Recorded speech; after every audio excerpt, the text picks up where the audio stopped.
ಶ್ರೀ ಗುರು ರಾಘವೇಂದ್ರಾಯ ನಮಃ. ಎಲ್ಲರಿಗೂ ನನ್ನ ನಮಸ್ಕಾರಗಳನ್ನ ತಿಳಿಸ್ತಾ ಇವತ್ತಿನ ಈ ವಿಡಿಯೋದಲ್ಲಿ ರಾಘವೇಂದ್ರ ಸ್ವಾಮಿಯವರ ಸೇವೆಯಲ್ಲಿ ಚಾತುರ್ಮಾಸ್ಯದ 2ನೇ ತಿಂಗಳು ಶುರುವಾಗಿರೋದ್ರಿಂದ ಯಾವ ಒಂದು ಪದಾರ್ಥನ ನಿಷೇಧಿಸಲಾಗಿದೆ ಅನ್ನೋದನ್ನ ತಿಳಿಸ್ಕೊಡ್ತೀನಿ. ಅದಕ್ಕೂ ಮುಂಚೆ ನಿಮ್ಮೆಲ್ಲರಿಗೂ ಕೂಡ ತುಂಬು ಹೃದಯದ ಧನ್ಯವಾದಗಳನ್ನ ತಿಳಿಸ್ತೀನಿ. ಯಾಕಂತ ಅಂದರೆ ನನ್ನ ಒಂದು ಯೂಟ್ಯೂಬ್ ಚಾನಲ್ಗೆ 8,000 ಜನ ಸಬ್ಸ್ಕ್ರೈಬರ್ ಆಗಿದ್ದಾರೆ. ಹಾಗಾಗಿ ನಿಮ್ಮೆಲ್ಲರ ಸಹಕಾರ ಮತ್ತು ಪ್ರೀತಿಗೆ ನನ್ನ ತುಂಬು ಹೃದಯದ ಧನ್ಯವಾದಗಳು.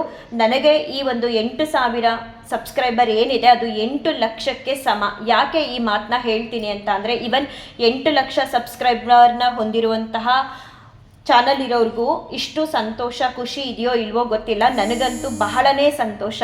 ಇಲ್ಲಿ ನಾನು ಯಾರೂ ಅಲ್ಲ, ನಾನೊಂದು ಝೀರೋ ಇದ್ದ ಹಾಗೆ. ರಾಘವೇಂದ್ರ ಸ್ವಾಮಿಯವರು ನನ್ನ ಕಷ್ಟ ಕಾರ್ಪಣ್ಯಗಳನ್ನ ದೂರ ಮಾಡೋದ್ರ ಜೊತೆಗೆ ಏನೋ ಈ ಅಜ್ಞಾನಿಗೆ ಸ್ವಲ್ಪ ಜ್ಞಾನ ಅನ್ನೋದನ್ನು ಕೊಟ್ಟು ಮತ್ತು ಅನುಭವಗಳನ್ನ ಮಾಡ್ತಾ ನನ್ನ ಬದುಕಲ್ಲಿ ಆ ಅನುಭವಗಳನ್ನ ನಿಮ್ಮೆಲ್ಲರಿಗೂ ತಿಳಿಸೋದಕ್ಕೆ ಅಂತ ಒಂದು ವೇದಿಕೆನ ಮಾಡಿಕೊಟ್ರು. ಇಲ್ಲಿ ನಾನು ಯಾರೂ ಅಲ್ಲ, ಎಲ್ಲವೂ ಕೂಡ ರಾಘವೇಂದ್ರ ಸ್ವಾಮಿಯವರ ಒಂದು ದಯೆಯಿಂದ ನಡೀತಿದೆ. ಈ ನನ್ನ ವಿಡಿಯೋಗಳನ್ನ ನೀವೆಲ್ಲರೂ ಕೂಡ ನೋಡಿ ಸಪೋರ್ಟ್ ಮಾಡ್ತಾ ಬಹಳ ಒಳ್ಳೊಳ್ಳೆ ಕಮೆಂಟ್ಗಳನ್ನ ಮಾಡ್ತೀರಾ. ಒಂದೊಂದು ಕಮೆಂಟ್ಗಳನ್ನು ಕೂಡ ನಾನು ರಾಘವೇಂದ್ರ ಸ್ವಾಮಿಯವ್ರ ಮುಂದೆ ಕೂತು ಓದ್ತೀನಿ, ಹಾಗೆ ರಾಯರಿಗೂ ಕೂಡ ತಿಳಿಸ್ತೀನಿ. ನಿಮ್ಮೆಲ್ಲರ ಈ ಪ್ರೀತಿ ವಿಶ್ವಾಸಕ್ಕೆ ನಾನು ಯಾವಾಗಲೂ ಕೂಡ ಆಭಾರಿ ಆಗಿರ್ತೀನಿ.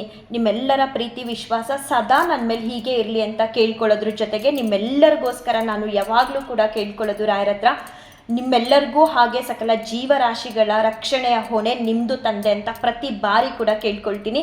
ಎಲ್ಲರಿಗೂ ರಾಯರು ಒಳ್ಳೇದು ಮಾಡಲಿ ಅಂತ ಮತ್ತೊಮ್ಮೆ ಕೇಳ್ಕೊಳ್ತಾ, ಇವಾಗ ಚಾತುರ್ಮಾಸ್ಯದ 2ನೇ ತಿಂಗಳು ಶುರುವಾಗಿರೋದ್ರಿಂದ ನಾವು ಈ ಒಂದು ತಿಂಗಳವರೆಗೆ ಅಂದರೆ ಈ ಚಾತುರ್ಮಾಸ್ಯದ 2ನೇ ತಿಂಗಳು ಕಂಪ್ಲೀಟ್ ಆಗೋವರೆಗೂ ರಾಘವೇಂದ್ರ ಸ್ವಾಮಿಯವರ ಸೇವೆಯಲ್ಲಿ ಮೊಸರನ್ನ ಬಳಸಬಾರ್ದು. ಇವಾಗ ಮೊಸರು ಸಾಮಾನ್ಯವಾಗಿ ನೈವೇದ್ಯಕ್ಕೆ ಯಾರು ಇಡಲ್ಲ, ಆದರೆ ಮೊಸರನ್ನು ಮಾಡಿ ಇಡ್ತಾರಲ್ವ, ಅಥವಾ ಅಭಿಷೇಕದಲ್ಲಿ ಬಳಸ್ತೀವಲ್ವ. ಸೊ ಅಭಿಷೇಕ ಮಾಡುವಂತಹ ಸಮಯದಲ್ಲಿ ರಾಘವೇಂದ್ರ ಸ್ವಾಮಿಯವ್ರಿಗೆ ಮೊಸರನ್ನ ಸ್ಕಿಪ್ ಮಾಡಿ. ಇನ್ ಕೇಸ್ ನಾವು ಮೊಸರು ಕೊಡಲೇಬೇಕು ಯಾವುದಾದ್ರೂ ಒಂದು ರೂಪದಲ್ಲಿ ಮೊಸರನ್ನ ಮಾಡ್ತೀವಿ ಅಂತ ಅಂದರೆ ನೀವು ಡೈರೆಕ್ಟಾಗಿ ಮೊಸರನ್ನ ಬಳಸಬಾರ್ದು. ಏನೇ ಒಂದು ನೈವೇದ್ಯ ಮಾಡುವಂತಹ ಪದಾರ್ಥಗಳಿಗೆ ಮಜ್ಜಿಗೆ ಮಾಡ್ಕೊಳ್ಳಿ. ಮಜ್ಜಿಗೆ ಮಾಡಿಕೊಂಡು ನೀವು ರಾಯರಿಗೆ ಯಾವುದೇ ಒಂದು ನೈವೇದ್ಯದ ಪದಾರ್ಥಗಳನ್ನ ರೆಡಿ ಮಾಡ್ಕೋಬಹುದು. ಆದರೆ ಡೈರೆಕ್ಟಾಗಿ ಮೊಸರನ್ನ ಈ ಒಂದು ತಿಂಗಳು ಅಂದರೆ ಚಾತುರ್ಮಾಸ್ಯದ 2ನೇ ತಿಂಗಳು ನಿಷೇಧಿಸಲಾಗಿದೆ. ಸೊ ಬಳಸಬೇಡಿ ನಿಮ್ಮ ಮನೆಗಳಲ್ಲಿ ರಾಯರಿಗೆ ಸೇವೆನ ಸಲ್ಲಿಸುವಂತಹ ಸಂದರ್ಭಗಳಲ್ಲಿ, ಅಥವಾ ರಾಯರ ಮಠಕ್ಕೆ ಅಭಿಷೇಕಕ್ಕೆ ಅಂತ ಮೊಸರನ್ನ ತೊಗೊಂಡು ಕೊಡ್ತಿದ್ರೆ ಇನ್ನು ಮುಂದೆ ಒಂದು ತಿಂಗಳವರೆಗೆ ಮೊಸರನ್ನ ಕೊಡಬೇಡಿ. ಹಾಗೆ ನನಗೆ ಒಬ್ಬರು ಕಮೆಂಟ್ ಮೂಲಕ ಕೇಳಿದರು, ಈಗ ಚಾತುರ್ಮಾಸ್ಯದ 1ನೇ ತಿಂಗಳು ಮುಗೀತು, ಹಣ್ಣುಗಳು ತೆಂಗಿನಕಾಯಿ ಇದೆಲ್ಲ ನಿಷೇಧ ಇತ್ತು, ಈಗ ಚಾತುರ್ಮಾಸ್ಯದ 2ನೇ ತಿಂಗಳು ಶುರು ಆಯಿತು. ಸೊ 1ನೇ ತಿಂಗಳು ಚಾತುರ್ಮಾಸ್ಯದಲ್ಲಿ ಯಾವೆಲ್ಲ ಹಣ್ಣು ಮತ್ತು ತೆಂಗಿನಕಾಯಿ ಎಲ್ಲ ನಿಷೇಧ ಇತ್ತು ಅದನ್ನು ಈಗ ಬಳಸ್ಬೋದಾ ಅಂತ? ಖಂಡಿತವಾಗ್ಲೂ ಬಳಸ್ಬೋದು. ಏನು 1ನೇ ತಿಂಗಳು ನಾವು ಬಾಳೆಹಣ್ಣುಗಳಾಗಲಿ ತೆಂಗಿನಕಾಯಿ ಇದೆಲ್ಲ ಕೂಡ ನಿಷೇಧ ಆಗಿತ್ತೋ, ರಾಯರ ಸೇವೆಯಲ್ಲಿ ಬಳಸ್ತಿರ್ಲಿಲ್ವೋ, ಅದನ್ನೆಲ್ಲವನ್ನು ಕೂಡ ಇನ್ನು ಮುಂದೆ ಬಳಸ್ಬೋದು. ಮೊಸರನ್ನ ಮಾತ್ರ ಈ ತಿಂಗಳಿಂದ ಬಳಸಬಾರ್ದು. ನಾವು ಮಾವಿನ ಹಣ್ಣನ್ನು ಬಳಸ್ತಿದ್ದೋ ಚಾತುರ್ಮಾಸ್ಯದ 1ನೇ ತಿಂಗಳಲ್ಲಿ, ಆದರೆ ಬೇರೆ ಎಲ್ಲ ರೀತಿಯ ಹಣ್ಣುಗಳನ್ನ ನಿಷೇಧ ಮಾಡಿದರು. ಸೊ ಇನ್ನು ಮುಂದೆ ನೀವು ಯಾವ ರೀತಿ ಹಣ್ಣುಗಳನ್ನ ಬೇಕಾದರೂ ಬಳಸ್ಬೋದು. ರಾಯರ ಸೇವೆಯಲ್ಲಿ ನೈವೇದ್ಯಕ್ಕಾಗಿ, ಅಭಿಷೇಕಕ್ಕಾಗಿ ಅಥವಾ ಪ್ರಸಾದಕ್ಕಾಗಿ ಬಳಸ್ಬೋದು. ತೆಂಗಿನಕಾಯಿನೂ ಕೂಡ ಇನ್ನು ಮುಂದೆ ಬಳಸ್ಬೋದು. ಹಾಗೆ ನಾಳೆ ಗುರುವಾರ ರಾಘವೇಂದ್ರ ಸ್ವಾಮಿಯವರ ಸೇವೆನ ನಿಮ್ಮ ಮನೆಗಳಲ್ಲಿ ಯಥಾಶಕ್ತಿ ಮಾಡಿ ರಾಯರ ಅನುಗ್ರಹ ಆಶೀರ್ವಾದನ ಪಡ್ಕೊಳ್ಳುವಂಥ ಒಂದು ಪ್ರಯತ್ನನ ಮಾಡಿ. ಇನ್ನು ನಾಡಿದ್ದು ಕಳೆದ್ರೆ, ಶುಕ್ರವಾರ ಕಳೆದ್ರೆ ಶನಿವಾರ, ಭಾನುವಾರ, ಸೋಮವಾರ ರಾಯರ ಆರಾಧನೆ ಇರುತ್ತೆ. ಯಥಾಶಕ್ತಿ ನಿಮ್ಮ ಮನೆಗಳಲ್ಲಿ ರಾಘವೇಂದ್ರ ಸ್ವಾಮಿಯವರ ಸೇವೆನ ಭಕ್ತಿಯೊಂದಿಗೆ ಮಾಡಿ ರಾಯರ ಅನುಗ್ರಹ ಆಶೀರ್ವಾದನ ಪಡ್ಕೊಳ್ಳಿ. ರಾಯರು ಎಲ್ಲರನ್ನೂ ಕೂಡ ಕಣ್ತೆರೆದು ನೋಡ್ತಿರ್ತಾರೆ. ಎಲ್ಲರಿಗೂ ಕೂಡ ಅಪಾರವಾದ ರಾಯರ ಅನುಗ್ರಹ ಆಶೀರ್ವಾದ ಸಿಗಲಿ ಅಂತ ನಾನು ಕೂಡ ಬೇಡ್ಕೊಳ್ತೀನಿ ರಾಯರ ಹತ್ರ. ಹಾಗೆ ನಿನ್ನೆ ನನಗೆ ಒಂದು ಚಿಕ್ಕದಾಗಿ ಅನುಭವ ಆಯಿತು. ಅದು ಚಿಕ್ಕದು ಅಂತ ಅನಿಸಿದ್ರು ಬಹಳ ಮನಸ್ಸಿಗೆ ನೆಮ್ಮದಿ ಮತ್ತು ಸಮಾಧಾನನ ತಂದುಕೊಡ್ತು. ಸಿಕ್ಕಾಬಟ್ಟೆ ಖುಷಿ ಅಂತ ಅನ್ನಿಸ್ತು. ಏಕಾದಶಿ ದಿನ ನನ್ನ ಫ್ರೆಂಡು ನಮ್ಮ ಊರವರೇ ಮಂತ್ರಾಲಯಕ್ಕೆ ಹೋಗಿದ್ರು. ಅವರು ನಮ್ಮ ಮನೆಗೆ ಬರ್ತಾರೆ, ನಾನು ರಾಯರ ಸೇವೆ ಮಾಡೋದನ್ನು ನೋಡ್ತಾರೆ. ಅದರಲ್ಲೂ ಏಕಾದಶಿ ಅಂತ ಅಂದರೆ, ರಶ್ಮಿ ಏಕಾದಶಿನ ನನಗೆ ಮುಂಚೆನೇ ಹೇಳು, ನಾನು ಕೂಡ ಮಾಡಬೇಕು ನಿನ್ನ ಹಾಗೆ ಅಂತಾರೆ. ಅವರು ರಾಯರಿಗೆ ಭಕ್ತರು ಅಂತ ಏನಲ್ಲ, ಬಟ್ ಏಕಾದಶಿ ಅಂದರೆ ಹೌದಾ ರಶ್ಮಿ ಆ ದಿನ ಅನ್ನ ತಿನ್ನಬಾರ್ದ, ನಾನು ಮರೆತು ತಿನ್ಬಿಡ್ತೀನಿ, ನನಗೆ ಹೇಳು ಹೇಳು ಅಂತ ಯಾವಾಗಲೂ ಹೇಳ್ತಿರ್ತಾರೆ. ಮತ್ತು ನಮ್ಮ ಮನೆಗೆ ಬಂದಾಗೆಲ್ಲ ಅವರು ನಾನು ರಾಯರಿಗೆ ಅಂತ ಏನು ನೈವೇದ್ಯಕ್ಕೆ ಇಟ್ಟಿರ್ತೀನಿ ಅದನ್ನೆಲ್ಲ ಸಾಮಾನ್ಯವಾಗಿ ತೆಗೆದು ಕುಂಕುಮಕ್ಕೆ ಅಂತ ಇಟ್ಟು ಕೊಡ್ತಿದ್ದೆ. ಹಣ್ಣುಗಳಾಗಲಿ ಅಥವಾ ರಾಯರ ಪ್ರಸಾದ ಆಗಲಿ ತಲುಪಿಸ್ತಿದ್ದೆ. ರಾಯರ ಮೇಲೆ ಅಷ್ಟು ಅಪಾರವಾದ ಒಂದು ಭಕ್ತಿ ಅನ್ನೋದು ಅವರಲ್ಲಿ ಇಲ್ಲದೇ ಇದ್ರು ಒಂದ್ಸಲ ಯಾವಾಗಲಾದರೂ ರಶ್ಮಿ ನಾನು ಮಂತ್ರಾಲಯಕ್ಕೆ ಹೋಗಬೇಕು ಅಂತ ನನ್ನ ಹತ್ರ ಹೇಳ್ತಾನೆ ಇರ್ತಿದ್ರು. ಆಯಿತು ಗೀತಾ ಹೋಗಿವ್ರಿ ಇರಿ ಅಂತ ಹೇಳ್ತಿದ್ದೆ. ಸಡನ್ ಆಗಿ ನನಗೆ ಏಕಾದಶಿ ದಿನ ಬೆಳಗ್ಗೆ ಅವ್ರ ಸ್ಟೇಟಸ್ನ ನೋಡಿ ಫುಲ್ ಖುಷಿ ಆಯಿತು. ಯಾಕಂತ ಅಂದರೆ ಏಕಾದಶಿ ದಿನವೇ ರಾಘವೇಂದ್ರ ಸ್ವಾಮಿಯವರ ದರ್ಶನ ಮಾಡಿದ್ದಾರೆ. ಮಂತ್ರಾಲಯಕ್ಕೆ ಹೋಗಿ ಹಿಂದಿನ ದಿನವೇ ಹೋದ್ರಂತೆ. ಹೋಗಬೇಕು ಅನ್ನೋ ಯಾವುದೇ ರೀತಿ ಪ್ಲ್ಯಾನ್ಗಳು ಇರಲಿಲ್ವಂತೆ. ಅವ್ರ ಮನೆಯವರು ಹೋಗಿ ಬರೋಣ ಮಕ್ಕಳಿಗೆಲ್ಲ ರಜಾ ಇದೆ ಬಾ ಅಂತ ಹೇಳಿ ಕರ್ಕೊಂಡು ಹೋದ್ರಂತೆ. ಹಿಂದಿನ ದಿನ ಹೋದಾಗಲೂ ಕೂಡ ಟಿಕೆಟ್ ಎಲ್ಲ ತೊಗೊಂಡು ತುಂಬ ರಶ್ ಇತ್ತಂತೆ. ರಾಯರ ದರ್ಶನನ ಮಾಡ್ಕೊಂಡ್ರಂತೆ. ಇನ್ನು ನೆಕ್ಸ್ಟ್ ಡೇಗೆ ರಾಘವೇಂದ್ರ ಸ್ವಾಮಿಯವರ ದರ್ಶನ ಮಾಡೋದಕ್ಕಾಗಲ್ಲ ಅಂತ ಹೇಳಿ ಹಿಂದಿನ ದಿನವೇ ಪರಿಮಳ ಪ್ರಸಾದ ಮಾತ್ರ ಸಿಕ್ತಂತೆ. ಎಲ್ಲ ತೊಗೊಂಡು ನೆಕ್ಸ್ಟು ನಮಗೆ ದರ್ಶನ ಸಿಗಲ್ಲ ಹೊಟ್ಟೋಗೋಣ ಅಂತ ಅಂದ್ಕೊಳ್ತಿದ್ರಂತೆ. ಏನೋ ರಾಯರ ದಯೆಯಿಂದ ಏಕಾದಶಿ ದರ್ಶನ ಕೂಡ ಆಯ್ತಂತೆ. ತುಂಬ ಅಂದರೆ ತುಂಬ ಖುಷಿ ಪಡ್ತಿದ್ರು. ನನಗಂತೂ ಅವರು ಮಂತ್ರಾಲಯದಲ್ಲಿ ಇರೋದನ್ನ ನೋಡಿದ್ರೆ ನಾನೇ ಅಲ್ಲಿದ್ದೀನೇನೋ ಅನ್ನೋ ಫೀಲ್ ಆಗ್ತಿತ್ತು. ನನಗೆ ತುಂಬಾ ಬೇಕಾಗಿರುವಂತಹ ಫ್ರೆಂಡ್ ಇವರು. ಒಂದು ರೀತಿ ಖುಷಿ ಅವ್ರನ್ನ ಆ ಜಾಗದಲ್ಲಿ, ಅದು ಏಕಾದಶಿ ದಿನ ನೋಡಿದ್ದು. ಏನು ಗೀತಾ ಹೇಳ್ದೆ ಸಡನ್ನಾಗಿ ಹೋಗಿದ್ದೀರಾ ಅಂತ ಅಂದಿದ್ದಕ್ಕೆ, ಹೌದು ಸಡನ್ ಪ್ಲ್ಯಾನ್ ಆಯಿತು. ಆ್ಯಕ್ಚುಲಿ ನಾನು ಬರಲ್ಲ ಅಂತಿದ್ದೆ. ನಮ್ಮ ಮನೆಯವರು ಇಲ್ಲ ಹೋಗಿ ಬರೋಣ ಬಾ ಅಂತ ಅಂದರು. ರಶ್ಮಿ ತುಂಬ ಚೆನ್ನಾಗಿದೆ ಮಂತ್ರಾಲಯ, ತುಂಬ ಇಷ್ಟ ಆಯಿತು ಅಂತ ಹೇಳಿದ್ರು. ಅದಾದ ಮೇಲೆ ನನಗಾಗಿದ್ದ ಅನುಭವ ಏನು ಅಂತ ಅಂದರೆ, ನಿನ್ನೆ ಸಂಜೆ ಸ್ವಲ್ಪ ಮನಸ್ಸು ಬೇಜಾರಲ್ಲಿತ್ತು. ಮತ್ತು ನನ್ನ ಮಗಳನ್ನ ನೋಡೋದಕ್ಕೆ ಅಂತ ನಮ್ಮ ಮನೆಯವ್ರು ಹೊರಟಿದ್ರು ಈವ್ನಿಂಗು ಟ್ರೈನ್ಗೆ ಅಂತ ಹೇಳಿ. ಅದಕ್ಕೂ ಮುಂಚೆ ರಾಯರ ಮಠಕ್ಕೆ ಹೋಗಿದ್ದೆ. ನಾನು ಮಗಳನ್ನ ನೋಡೋಕ್ಕೆ ಅಂತ ಹೋದಾಗ ರಾಘವೇಂದ್ರ ಸ್ವಾಮಿಯವ್ರ ಹತ್ರ ಕೇಳ್ತೀನಿ ನಾನೇನೇನೆಲ್ಲ ತೊಗೊಂಡಿರ್ತೀನಿ ನನ್ನ ಮಗಳಿಗೆ ಕೊಡೋದಕ್ಕೆ ಅಂತ. ಅದ್ರ ಜೊತೆಗೆ ಸ್ವಾಮಿ ನೀವೇನಾದರೂ ಕೊಟ್ಟರೆ ನನ್ನ ಮಗಳಿಗೆ ತಲುಪಿಸ್ತೀನಿ ಅಂತ ಕೇಳ್ತೀನಿ. ಹಾಗೆ ರಾಯರು ಕೂಡ ಏನಾದರೂ ಒಂದು ಕೊಟ್ಟಿರ್ತಾರೆ ಮಗಳಿಗೆ ತಲುಪಿಸೋದಕ್ಕೆ, ಅದನ್ನು ತಲುಪಿಸ್ತಿದ್ದೆ. ಆದರೆ ಇವತ್ತು ನಾನು ಹೋಗಿರಲಿಲ್ಲ, ಬರೀ ನಮ್ಮ ಮನೆಯವ್ರು ಮಾತ್ರ ಹೊರಟಿದ್ದು. ಸೊ ಹೊರಡೋದಕ್ಕೂ ಮುಂಚೆ ರಾಯರ ದರ್ಶನನ ಮಾಡಿಕೊಂಡು ಅಮ್ಮನವ್ರ ದರ್ಶನನ ಮಾಡಿಕೊಂಡು ಮನೆಗೆ ಬಂದೆ. ಮನೆಗೆ ಬಂದು ರಾಯರಿಗೆ ಸೇವೆ ಕೂಡ ಸಲ್ಲಿಸ್ತಾ ಇದ್ದೆ. ಒಂದು ಕಡೆ ನಮ್ಮ ಮನೆಯವ್ರಿಗೆ ಪ್ಯಾಕಿಂಗ್ ಎಲ್ಲ ಮಾಡೋದಕ್ಕೆ ರೆಡಿ ಮಾಡಿ ಇಟ್ಬಿಟ್ಟು, ಹಾಗೆ ಅವ್ರಿಗೆ ಈವ್ನಿಂಗು ಸ್ನ್ಯಾಕ್ಸ್ ಎಲ್ಲ ಮಾಡಿಕೊಟ್ಟು ರಾಯರಿಗೆ ಸೇವೆ ಸಲ್ಲಿಸ್ಬಿಟ್ಟು ಆಮೇಲೆ ಕರ್ಕೊಂಡು ಹೋಗಿ ಬಸ್ ಸ್ಟಾಪಿಗೆ ಬಿಡೋಣ ಅಂತ ಹೇಳಿ ರಾಯರಿಗೆ ಸೇವೆನ ಸಲ್ಲಿಸುವಂಥ ಸಮಯದಲ್ಲಿ ಅದೇನೋ ಒಂದು ರೀತಿ ಮನಸ್ಸಿಗೆ ವಿಪರೀತವಾದಂತಹ ಭಾರ ಅನ್ನಿಸ್ತಿತ್ತು. ಆ ಮನಸ್ಸಿನ ಭಾರದ ಜೊತೆಲೆ ನಾನು ರಾಯರಿಗೆ ತೂಗಿರೆ ರಾಯರ ಹಾಡು ಹೇಳಿ ಅವ್ರ ಪಾದನ ಒತ್ತುತ್ತಾ ಅವ್ರ ಮೊಡ್ಲನ್ನೇ ನೋಡ್ತಿದ್ದೆ. ಸ್ವಾಮಿ ನಿನ್ನ ಮಡ್ಲಲ್ಲಿ ಮಲ್ಕೋಬೇಕು ಅನ್ನೋ ಆಸೆ, ನಿನ್ನ ಅಪಾರವಾದ ಪ್ರೀತಿ, ಕರುಣೆ, ಅನುಕಂಪ, ದಯೆ ಎಲ್ಲವೂ ಕೂಡ ನನಗೆ ಜಾಸ್ತಿಯಾಗಿ ಸಿಗಬೇಕು ಅಂತ ಹೇಳಿ ಅವ್ರಿಗೆ ಸೇವೆನ ಸಲ್ಲಿಸ್ತಿರೋ ಅಷ್ಟರಲ್ಲೇ ನನಗೆ ನನ್ನ ಫ್ರೆಂಡ್ ಅವರು ಕಡೆಯಿಂದ ಫೋನ್ ಮಾಡಿದ್ರು. ರಶ್ಮಿ ಅಂಗಡಿಲಿ ಪ್ರಸಾದ ಇದೆ ತಗೋ ಅಂತ ಹೇಳಿ. ನನಗೆ ಅವ್ರು ಮಂತ್ರಾಲಯಕ್ಕೆ ಹೋಗಿದ್ದು ಗೊತ್ತು, ಆದರೆ ವಾಪಸ್ ಯಾವಾಗ ಬಂದರು, ನಮ್ಮೂರಿಗೆ ಬಂದ್ರ ಅಥವಾ ಮೈಸೂರಿಗೆ ಹೋದ್ರ, ಅವರು ಎರಡೂ ಕಡೆ ಇರ್ತಾರೆ, ಅದು ಯಾವುದು ಕೂಡ ನನಗೆ ತಿಳಿದಿರಲಿಲ್ಲ. ಜೊತೆಗೆ ಇನ್ನೊಂದು ಮಿರಾಕಲ್ ಏನಂತ ಅಂದರೆ, ನಾನು ನಮ್ಮ ಮನೆಯವರು ಮಗಳನ್ನ ನೋಡೋಕೆ ಹೋಗ್ತಿದ್ದಾರೆ ಅನ್ನೋದು ಗೊತ್ತಿತ್ತು. ರಾಯರ ದರ್ಶನ ಎಲ್ಲ ಮಾಡ್ಕೊಂಡು ಬಂದು ಅವ್ರಿಗೆ ಸ್ನ್ಯಾಕ್ಸ್ ಎಲ್ಲ ಮಾಡಿಕೊಟ್ಟು ಅವ್ರು ರೆಡಿ ಆಗ್ತಿದ್ರು. ರಾಯರಿಗೆ ಸೇವೆನ ಸಲ್ಲಿಸ್ತಿದ್ದೆ. ಎಂಥ ಮೂಮೆಂಟಲ್ಲಿ ಮನೆಗೆ ಪ್ರಸಾದ ತಲುಪ್ತು ಅಂತ ಅಂದರೆ, ರಾಘವೇಂದ್ರ ಸ್ವಾಮಿಯವ್ರದ್ದು ಪರಿಮಳ ಪ್ರಸಾದ ಅಷ್ಟಿಷ್ಟೆಲ್ಲ ಖುಷಿಯಾಗಿತ್ತು. ಇನ್ನೇನು ನಮ್ಮ ಮನೆಯವ್ರು ಹೊರಡಬೇಕು, ಜೊತೆಗೆ ನನ್ನ ಮನಸ್ಸು ಕೂಡ ಭಾರವಾಗಿತ್ತು. ರಾಯರನ್ನ ನೆನೀತಿದ್ದೆ, ನಿನ್ನ ಮಡ್ಲಲ್ಲಿ ಮಲ್ಕೋಬೇಕಪ್ಪ ಸ್ವಾಮಿ ನಾನು ಅಂತ. ಅದೇ ಸಮಯಕ್ಕೆ ನನ್ನ ಫ್ರೆಂಡು ಕಾಲ್ ಮಾಡಿ ಅಂಗಡಿಲಿ ಪ್ರಸಾದ ಇದೆ ತಗೋ ರಶ್ಮಿ ಅಂತ. ಇನ್ನೊಂದು ಅರ್ಧ ಗಂಟೆ ಆದಮೇಲೆ ಅವ್ರು ಏನಾದರೂ ನನಗೆ ಫೋನ್ ಮಾಡಿ ಹೇಳಿದರೆ, ನನ್ನ ಮಗಳನ್ನ ನೋಡೋದಕ್ಕೆ ನಮ್ಮ ಮನೆಯವರು ಹೊರಟಿದ್ರು. ಪ್ರಸಾದನ ಅವಳಿಗೆ ತಲುಪ್ಸೋಕ್ಕಾಗ್ತಿರ್ಲಿಲ್ಲ. ಎಷ್ಟು ಖುಷಿ ಆಯಿತು ಅಂದರೆ, ಯಾವಾಗ ಮಗಳನ್ನ ನೋಡೋಕ್ಕೆ ಹೋದ್ರೂ ನಾನು ರಾಯರ ಹತ್ರ ಏನಾದರೂ ಬಾಯ್ಬಿಟ್ಟು ಸ್ವಾಮಿ ನೀವೇನಾದರೂ ಕೊಟ್ಟರೆ ಅವಳಿಗೆ ತಲುಪಿಸ್ತೀನಿ ಅಂದಾಗ ಕೊಟ್ಟಿದ್ದಾರೆ. ಈ ಸಲ ಅಂತೂ ನಾನೇನು ಕೂಡ ಕೇಳೋದಕ್ಕೆ ಹೋಗಲಿಲ್ಲ. ಅವರು ರೆಡಿ ಆಗ್ತಿದ್ರು, ನಾನು ರಾಯರಿಗೆ ಸೇವೆ ಸಲ್ಲಿಸ್ತಿದ್ದೆ. ಅದೇ ಸಮಯಕ್ಕೆ ಸರಿಯಾಗಿ ಮಂತ್ರಾಲಯಕ್ಕೆ ಹೋಗಿದ್ದಂತಹ ನನ್ನ ಫ್ರೆಂಡು ಪರಿಮಳ ಪ್ರಸಾದನ ನಮ್ಮನೆಗೆ ತಲುಪಿಸಿದ್ರು.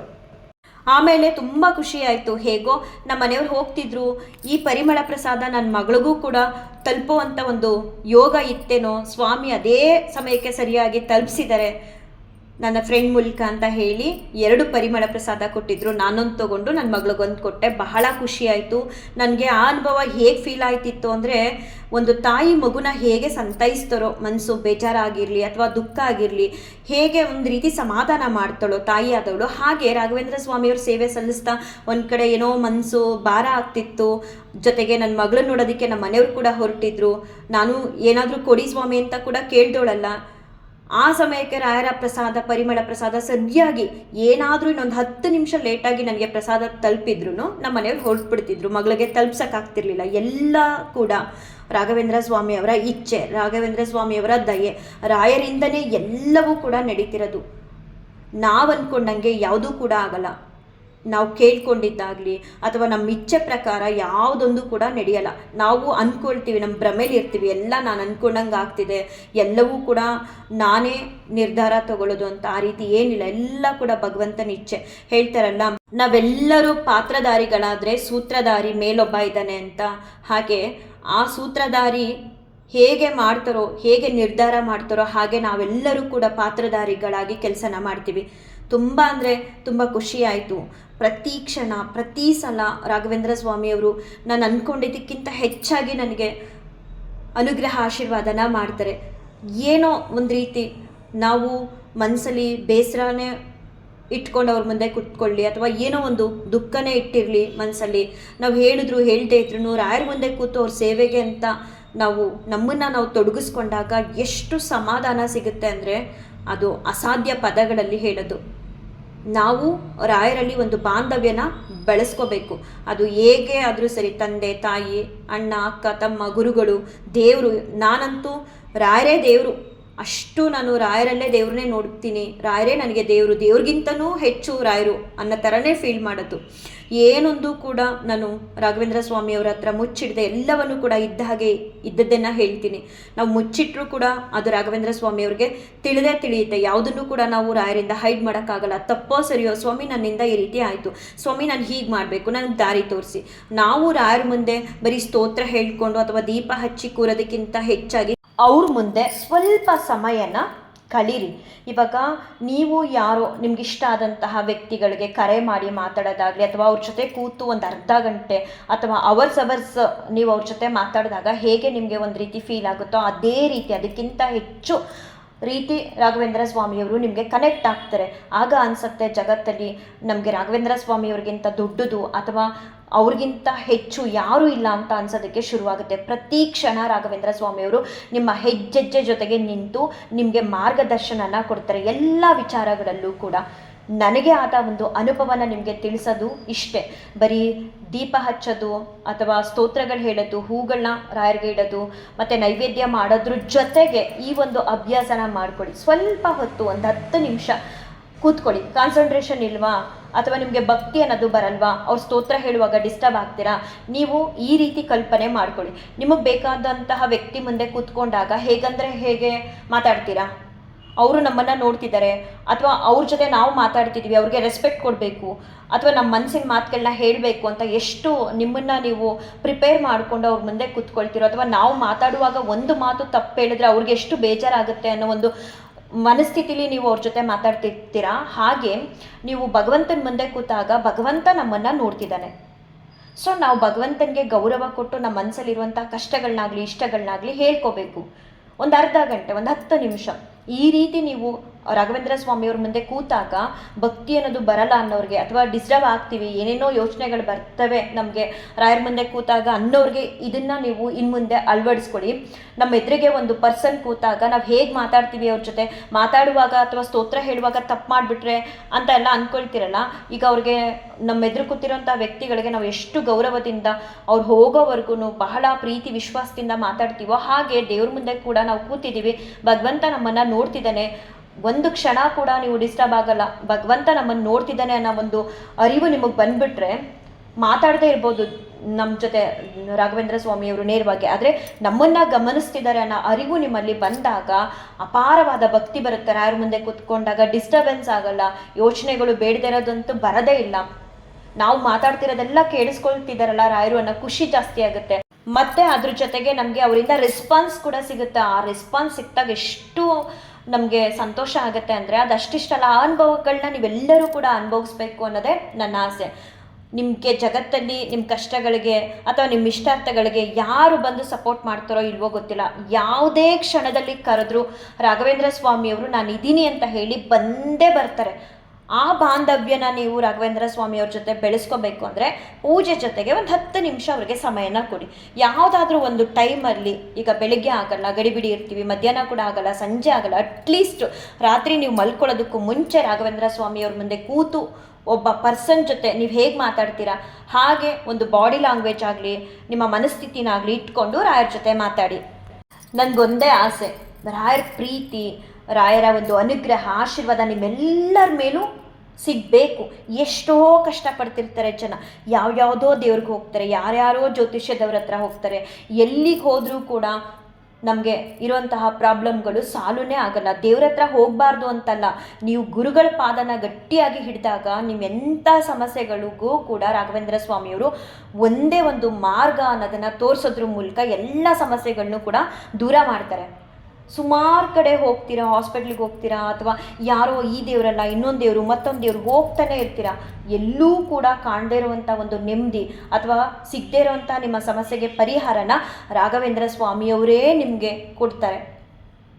ಅವರ ಅನುಗ್ರಹ ಪಡ್ಕೋಬೇಕು.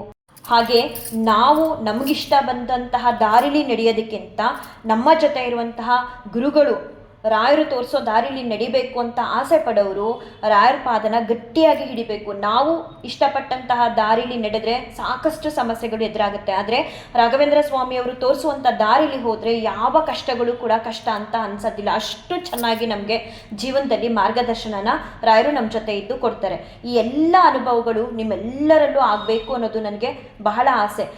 ರಾಯರು ಯಾರೋ ಒಬ್ಬರಿಗೆ ಸಂಬಂಧಿಸಿದವರಲ್ಲ, ಎಲ್ಲರ ಮನೆಗಳಲ್ಲಿ ರಾಘವೇಂದ್ರ ಸ್ವಾಮಿಯವರು ನೆಲೆಸಬೇಕು. ನಿಜವಾಗ್ಲೂ ಈ ಸಮಾಜದಲ್ಲಿ ಒಂದು ದೊಡ್ಡ ಪರಿವರ್ತನೆ ಅನ್ನೋದನ್ನೇ ಮಾಡಿಬಿಡ್ತಾರೆ ರಾಘವೇಂದ್ರ ಸ್ವಾಮಿಯವರು. ಒಂದು ಮನೇಲಿ ರಾಯರ ಭಕ್ತರಿದ್ರೆ ಸಾಕು, ಆ ಮನೆ ಇಡೀ ವಾತಾವರಣನೇ ಬದಲಾಯಿಸ್ತಾರೆ ರಾಘವೇಂದ್ರ ಸ್ವಾಮಿಯವರು. ಅಷ್ಟು ಅನುಗ್ರಹಾಶೀರ್ವಾದನ ಮಾಡ್ತಾರೆ. ಇಂತಹ ಗುರುಗಳನ್ನ ನಾವೆಲ್ಲರೂ ಈ ಕಲಿಯುಗದಲ್ಲಿ ಪಡೆದಿದ್ದೀವಿ ಅಂದರೆ ನಾವು ಎಷ್ಟು ಪುಣ್ಯವಂತರು ಅಂದರೆ ಅಷ್ಟಿಷ್ಟಲ್ಲ. ದಯವಿಟ್ಟು ನಿಮ್ಮ ಸುತ್ತಮುತ್ತ ನಿಮ್ಮ ಸಂಬಂಧಿಕರಾಗಲಿ ಯಾರೇ ಆಗಲಿ, ನಿಮ್ಮ ಫ್ರೆಂಡ್ಸ್ ಆಗಲಿ ಯಾವುದೋ ಒಂದು ಕಷ್ಟದಲ್ಲಿದ್ದಾರೆ ಅಂದರೆ ಅವ್ರಿಗೆ ಮೊದಲು ನೀವು ದಾರಿ ತೋರಿಸಿ ಈ ರೀತಿ ರಾಘವೇಂದ್ರ ಸ್ವಾಮಿಯವ್ರ ಹತ್ರ ಹೋಗಿ ಅಂತ ಅಷ್ಟೇ, ಇನ್ನೇನು ಬೇಡ. ನೀವು ಒಂದು ಮಂತ್ರಾಕ್ಷತೆ ಕೊಡೋದಾಗಲಿ, ಒಂದು ಪರಿಮಳ ಪ್ರಸಾದ ಕೊಡೋದಾಗಲಿ, ಒಂದು ರಾಯರ ಫೋಟೋ ಕೊಡೋದಾಗಲಿ, ಏನಂದರೆ ಏನು ಬೇಡ. ಯಾರೇ ನಿಮಗೆ ನಮಗೆ ಕಷ್ಟ ಇಲ್ಲೋದ್ವಿ ಅಲ್ಲೋದ್ವಿ ಆಗ್ತಿಲ್ಲ, ಬರೀ ನೋವಲ್ಲೇ ಇದೆ ಜೀವನ, ಬರೀ ನಮಗೆ ಕಷ್ಟಗಳೇ ಆಯಿತು ನೆಮ್ಮದಿನೇ ಇಲ್ಲ ಅಂತ ಯಾರೇ ನಿಮ್ಗೆ ಹೇಳಿದ್ರು ಅವ್ರಿಗೆ ನೀವು ರಾಘವೇಂದ್ರ ಸ್ವಾಮಿಯವ್ರ ಹೆಸರು ಹೇಳಿ, ಈ ರೀತಿ ರಾಯರಂತ ಇದ್ದಾರೆ ಅವ್ರ ಬಳಿಗೆ ಹೋಗಿ ಅಂತ.